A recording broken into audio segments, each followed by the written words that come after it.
Iya pagi, silakan duduk Mbak, boleh. Iya, selamat pagi. Terima kasih sebelumnya Mbak telah hadir pada hari ini. Sebelumnya, perkenalkan nama saya Siti Nurhidayah. Saya di sini sebagai konselor dan di sini akan membimbing Mbaknya untuk 30 menit atau sampai 1 jam ke depan, dimana Mbak pertama peraturannya boleh terlebih dahulu nanti pada saat kita mulai terapi atau konsultasi boleh dimatikan dulu HP-nya atau di silent. Kemudian ada beberapa peraturan yang dimana Mbaknya itu harus rileks ya, jangan tegang Mbak, karena di sini kita keluarkan semua unek-uneknya, jangan dipendam. Kemudian jangan takut, dan kalau misalnya ada yang ingin ditanyakan atau disampaikan, silakan disampaikan sepenuhnya. Terima kasih sebelumnya Mbak sudah datang di hari ini. Kemudian boleh Mbaknya silakan diperkenalkan beserta dengan rumahnya di mana, tujuan datang ke sini apa dulu. Iya, terima kasih. Perkenalkan, nama saya Ani Nurhanika. Saya tinggal di Kendal. Nah, tujuan saya di sini untuk konsultasi dengan ibu terhadap mental anak saya. Ya, saya benar-benar depresi sekali. Ya, sebelum kita ke depannya lagi, biar nggak begitu tegang banget ya, ini saya sambil nyetelin musik dulu, dan biar Mbaknya relax, saya boleh buatlah posisi Mbak senyaman mungkin. Kemudian boleh tutup matanya, boleh ditutup matanya Mbak Sekarang ya? Ya, boleh, silakan ditutup. Silakan tarik nafas terlebih dahulu, pelan-pelan, dibuang secara perlahan. Sekali lagi lakukan seperti itu, tarik nafas, buang perlahan, tarik lagi nafasnya, buang secara pelan. Anggap Mbaknya di tempat yang sunyi, relax, di tempat yang di sana itu tidak ada orangnya, hanya ada Mbak dan suara air yang mengalir sangat tenang seperti di sungai. Serileks itu, apa yang ada di hati dikeluarkan semua, sedihnya, susahnya, keluh kesahnya, lalu dihilangkan, dihapus semuanya, dibuat diri kita setenang mungkin, senyaman mungkin. Tarik nafas kembali Mbak, boleh keluarkan secara perlahan. Tarik nafas kembali, keluarkan secara perlahan. Sekali lagi boleh, tarik nafas kembali, keluarkan secara perlahan.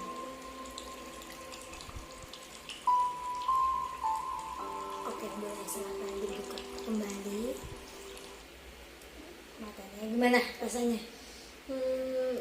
Campur aduk kayak mau mewek gitu kan. Boleh, silakan. Nah, nanti di tengah-tengah nanti kita ada terapi seperti ini lagi, biar gimana Mbaknya bisa setelah menceritakan boleh nanti diulang lagi. Oke Mbak, gimana, masih mau mewek lagi? Nanti saya puterin kembali. Udah cukup ya. Ya. Boleh sebelumnya apa nih tujuan Mbak kesini, ada masalah apa, bagaimana, silakan cerita. Ya, kemarin tuh saya lagi di mana ya, itu kayak ada nemu brosur gitu. Kalau di situ ada konsultasi dengan ibu, langsung saya ngirim file gitu kan, buat ketemu sama ibu. Nah, alhamdulillah sekarang udah bisa ketemu sama ibu. Saya mau konsultasi ke ibu. Kemudian ya saya cerita langsung dari awal aja ya. Ya, boleh. Di 2020 itu saya terjun di dunia entertainment. kan, kayak live streaming gitu. Nah itu saya live streaming udah berjalan setahun gitu kan. Di agensi itu saya baik-baik aja, berjalan mulus, nggak ada kendala sama sekali. Nah tiba-tiba di 2021 bulan mau bermasalah gitu kan, tapi saya masih lanjut aja live gitu kan. Terus di bulan Oktober, di pertengahan bulan, nah itu kayak udah ada kayak bener-bener agensinya itu menghilang. Dia membawa kabur gaji saya selama 2 bulan gitu, hampir puluhan juta. Itu bener-bener bikin stres gitu kan. Ya, kalau boleh tahu sebelumnya itu kira-kira berapa dan gimana kedepannya mbaknya tuh kepengennya tuh gimana? Apa yang mbak rasakan nih sekarang? Yang saya rasakan waktu itu bener-bener pas posisi itu saya mendapatkan kabar juga kalau bapak saya itu masuk ke rumah sakit. Jadi kayak barengan gaji saya kerja itu hilang, bapak saya sendiri itu masuk ke rumah sakit. Jadi bener-bener bikin stres, bikin ngedown banget, kayak bener-bener nggak karuan gitu kan, bener-bener nggak ada semangat lagi buat masa depan, kayak bingung banget gitu kan. Udah saya gaji dibawa kabur, udah nggak ada pegangan sama sekali. Soalnya kayak saya dapat uang itu dari hasil live streaming gitu. Oh, jadi berarti itu merupakan hasil pokoknya. Iya. Mbak.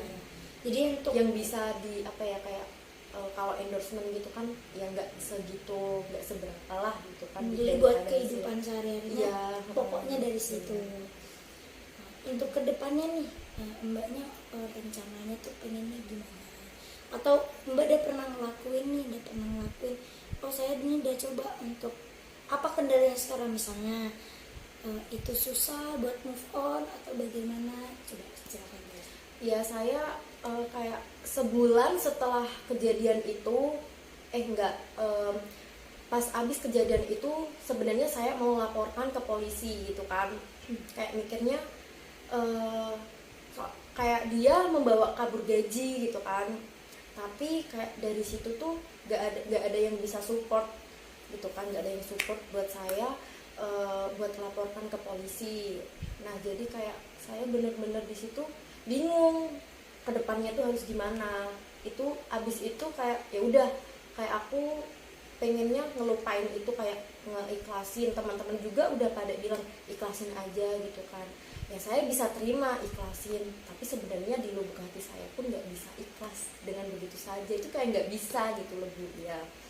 Nah terus sebulan setelah itu saya mencoba live streaming lagi di aplikasi lain, mencoba bangkit lagi, semangat lagi. Tapi saya di live itu nggak bisa enjoy yang di aplikasi sebelumnya gitu kan. Kayak saya masih kepikiran di situ, nggak kepikiran orang-orang itu, nggak kepikiran gaji, takut kalau semisal gaji dibawa kabur lagi gitu. Saya kayak mikirnya di situ. Terus kayak nggak ada semangat, bener-bener semangat lagi kayak sebelumnya. Kayak live juga tuh males-malesan, tapi saya juga bingung kalau semisal saya live aja males-malesan, nanti dapat uangnya buat kebutuhan sehari-hari itu gimana gitu. Jadi di sini sebelumnya saya rangkum sedikit ya. Nah, untuk masalah di mbaknya itu berarti masalah ekonomi ya. Ya. Karena ada ketipu, kemudian mau melupakannya itu sebenarnya teman-teman juga yang kena itu juga sudah ikhlas, tetapi di hatinya mbak dan mbak juga sudah berupaya, di mana mbak sudah melakukan pekerjaan lain, tetapi masih keinget yang dulu. Ya, Berarti tadi ibaratnya mbak masih belum begitu srek lah sama orang yang membawa uang kabur tersebut dan ingin memolisikan seperti itu, tetapi tidak ada dukungan ya. Kepengennya seperti itu. Karena kita di sini kan konsultasi, saya ingin menarik kesimpulan bahwa mbaknya itu belum sepenuhnya dia hatinya itu belum sepenuhnya itu mengikhlaskan dikarenakan masih memikirkan, karena tadi posisi mbaknya kena masalah itu bertubi-tubi, sehingga mbaknya tuh hatinya belum siap, mentalnya belum siap. Dimana kalau mental seseorang itu belum siap, itu bisa menyebabkan stres dan bisa menyebabkan depresi. Bagaimana cara menghilangkannya? Menghilangkannya itu dengan ya bisa mbak, kalau misalnya memang mau, saya sarankan mbak kan tadi bilang endorse atau apa, mungkin mbak lebih ke fokus ke endorsannya aja, terus lebih ke fokus untuk kegiatan lainnya, biar mbak ini nggak ada waktu buat merenung, nggak ada waktu buat untuk sendiri, nggak ada waktu buat untuk mbak tuh galau istilahnya gitu bahasa umumnya. Jadi kemungkinan untuk kedepannya mbak bisa terapkan, misalnya untuk terapi awal nih sering misalnya buat hatinya tenang, kalau sebagai muslim dengan istighfar atau berzikir, atau mau lagi lu suka dengan lagu-lagu, pakai instrumen yang klasik, yang sunyi kayak itu untuk menenangkan hati biar pikirannya itu tidak kemana-mana. Gitu. Gimana mbak, ada yang ingin ditanyakan lagi? Saya juga udah mencoba gitu ya Bu, apa yang dikatakan Ibu, kayak saya kan juga suka musik gitu kan, tapi kadang kalau malam gitu kayak masih terus keinget gitu kan. Tapi ya sekarang ini udah agak mendingan sih, nggak kayak dulu gitu kan, yang awal-awal masih baru kejadian itu gitu kan. Dan tujuan adanya dengan pertemuan ini itu adalah kita bertujuan untuk memikirkan ke depannya. Kalau mbaknya masih memikirkan yang ke belakang, itu nggak akan habisnya. Adanya nanti sampai ke depan mbak itu bakalan keseret dengan masalah itu terus, nggak bakalan habis-habis. Emang itu sebagai pembelajaran biar kita tidak ditipu lagi, itu hanya untuk berhati-hati. Tapi untuk langkah ke depannya kita harus benar-benar ninggalin yang belakang itu, biar kita tuh ke depannya malah lebih maju. Karena mbaknya juga umurnya masih muda, tadi saya juga baca dekat filenya mbaknya masih muda, jalannya masih panjang, mungkin bisa lebih fokus ke hal-hal yang lebih positif, hal-hal yang lebih menyenangkan, insya Allah lebih enak ke depannya seperti itu. Terima kasih ya mbak sebelumnya udah datang ke sini. Untuk nanti kalau misalnya mau ada yang keluhan lagi atau apa, bisa lah by WA saya atau gimana, nanti bisa hubungi saya. Terima kasih ya Bu. Ya, terima kasih juga ya Bu, Iya. udah ngasih saran saya buat kedepannya gimana, seolah saya bisa semangat lagi. Mari Bu. Iya.